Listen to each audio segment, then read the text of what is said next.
Now let's go ahead and talk about some of the common mistakes leaders make when they become a new leader. We're doing this so you're aware of those mistakes in the hope that you will avoid them at all costs. So let's start with not providing feedback for your team. One of my favorite sayings ever uttered in the universe is, if you're not getting the results that you want, it can be traced back to a conversation that you didn't hold or you didn't hold well. It's all about communicating in a non-punishing way. But let's be clear, sometimes you have to hold those difficult conversations. So consider Sarah. She's a talented sales representative, but she has a bit of a habit of answering the phone in a very unprofessional manner. Her boss is aware of this, but he's waiting for the performance review to tell her what she's doing wrong. Unfortunately, until she's been alerted to the problem, she'll continue putting off potential customers. So something needs to be said right away. Now, according to 1,400 executives polled by Ken Blanchard Companies, failing to provide feedback is one of the most common mistakes that leaders make. When you don't provide the prompt feedback to your people, you're depriving them of the opportunity to improve their performance. Again, you can hold that conversation in a non-punishing way, which we'll discuss a bit later further on. The next mistake new leaders make is not making time for your team. When you're a manager or a leader, it's easy to get wrapped up into your own workload that you don't make yourself available for your team. Yes, you have projects that need your delivery, but your people come first. Without you being available when they need you, your people won't know what to do, and they won't have the support or guidance that they need to meet their objectives. You can avoid this mistake by blocking out time on your schedule, specifically for your people, and by learning how to listen effectively to your team. Next is being too hands-off. One of your team members has just completed an important project.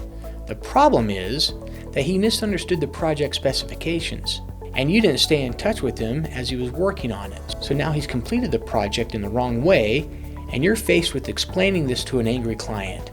Many leaders avoid micromanagement, but going to the opposite extreme with hands-off management style isn't a good idea either. You need to strike the right balance of giving them the freedom to get the job done, but checking in on them to make sure they're on track. Next is what I call not Johnny cashing it.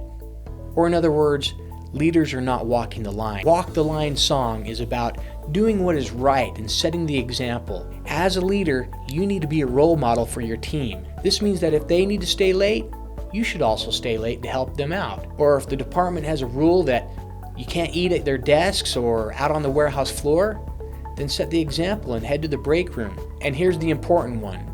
The same goes for attitude. If you're negative some of the time, you can't expect your people not to be negative.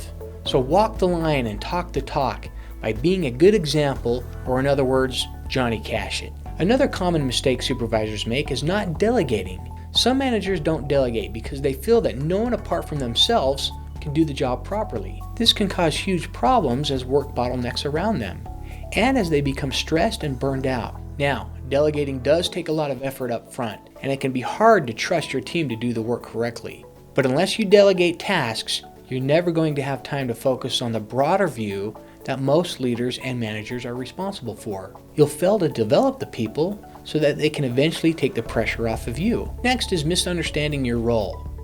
Once you become a leader or a manager, your responsibilities are very different from those you had before. Rather than being responsible for your own results, you're now responsible for the team and their results. It's also easy to forget that your job has changed and that you now have to use a different set of skills to be effective. If you misunderstand your role, this will lead to you not doing what you've been hired to do, which is leading and managing. Now, did you find anything surprising?